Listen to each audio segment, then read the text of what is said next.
And then finally, I grab it, and it fully wiggles out of my hand, right? And so then, I don't know why I did this. I grabbed it again, and it just felt so uncomfortable that it was still wiggling so hard that I threw the fish and the fishing rod.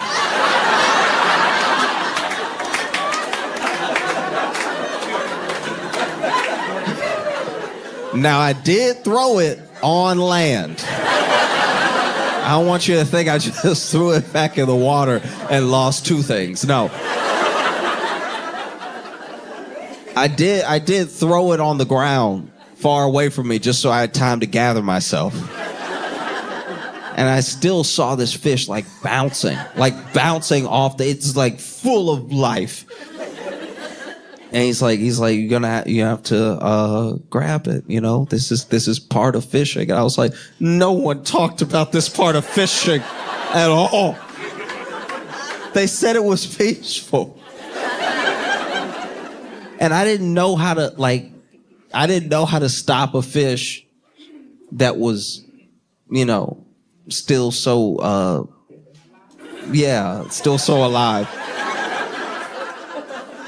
And so he kept telling me to grab it, but I was like, I've grabbed it. That doesn't deter it at all. It still very much wants to keep moving, and I don't know what to do. And so I run up, and he's like, grab it. And in my head, I'm like, oh, okay, this is what he wanted me to do. He wanted me to grab it. He was going to take the hook out. He was going to put it in the cooler, right? And it would just be ready to take home.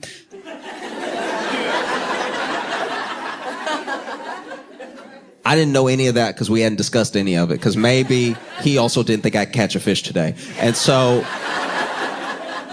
in my mind, I'm on my own. I know I have a mentor there. I know I have somebody who fishes, who knows what they're doing, that I don't even believe for some reason. But I just ran up, and I don't even know where it came from, but I ran up, I grabbed it, and I punched the fish as hard as I could.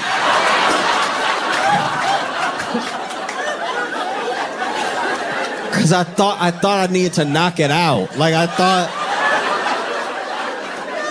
Because it's flopping and everything, and I've grabbed it already. I've grabbed it several times. But grab it isn't stopping it. So I run up, I grab the fish.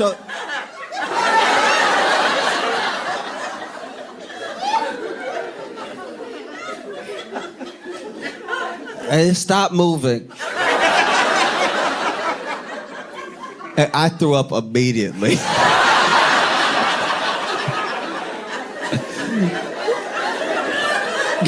I threw up, and I was sitting there. And I was like, I killed him.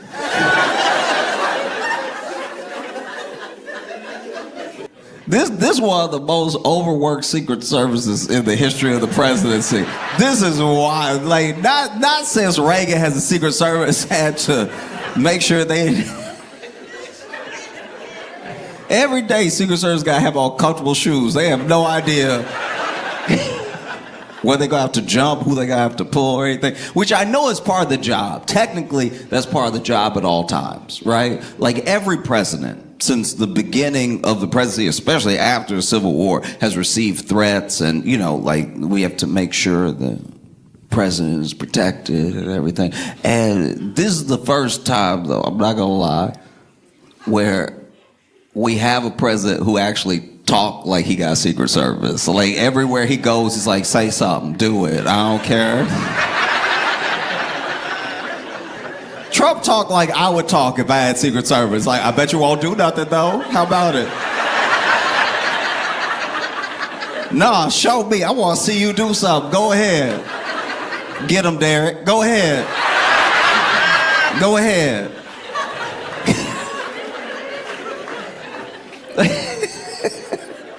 No, because look, Secret Service job is tough. It's always been tough. But at least with Biden, the most you had to really worry about was the ground.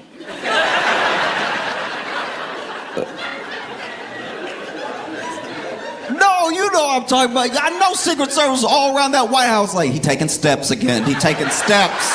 Somebody get over there.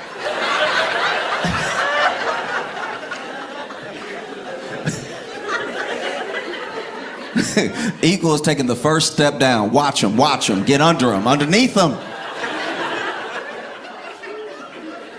Because you know Secret Service was embarrassed. They had to have been embarrassed when Biden fell off that bike right in front of him, right next to him. They didn't even throw a hand out to catch him. You know you could have caught him. You were standing right there, Biden's over that bike.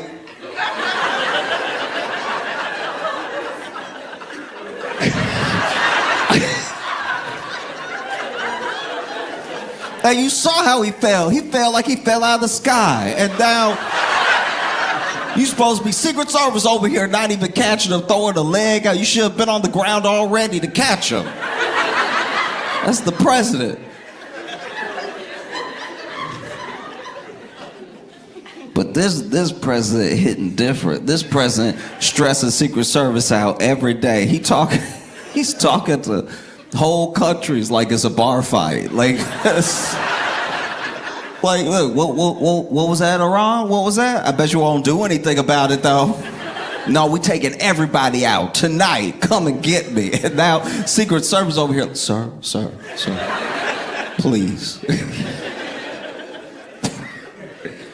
Trump, when it comes to talking, got the most my boyfriend knows karate vibe I've ever. No, y'all seen that. No, you seen a woman get into an argument with a man at a bar and be like, and my boyfriend a cop, he gonna beat you up. And now you the boyfriend, you come out of the bathroom, don't even know you walking into a dangerous situation. You just washed your hands too, hands slippery and everything. You're not even ready to grab back and forth with somebody, start tussling. This is very embarrassing to admit, but when I was a kid, all the way up until like young adulthood, I thought that I could see the future. And then I realized I just had common sense. Yeah, I mean, like I'll give you my best example. I had a friend from Chicago call me, and he told me he got his girlfriend pregnant by accident. And I was like, oh, dude, I knew you were gonna do that 3 years ago. And he was like, how? How is that possible? I've only known her for a year. I was like, oh, bro, I knew you were gonna do that when I saw you walking around with no case on your phone. Like, I knew you weren't thinking ahead, you weren't taking precautions, you were living reckless, you know? You don't have a case on your phone, of course you're not wrapping it up. Come on, just walk around loose phone all day. Used to think a lot about who I wanted to be when I grew up, like what I wanted to be, everything, you know? And I think I finally decided, when I grow up, I want to be the dude that I am on the first date. That would be amazing if I could be that dude for real. That is, he is somebody to aspire to, you know what I mean? That dude Reed.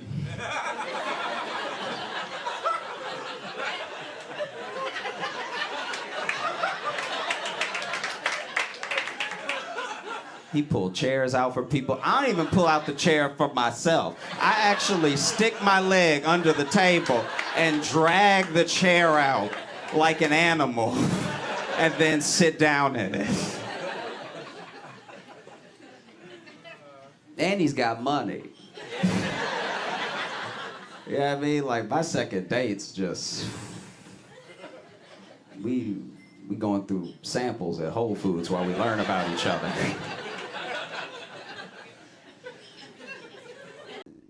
Have y'all been keeping up with this Jonah Hill thing?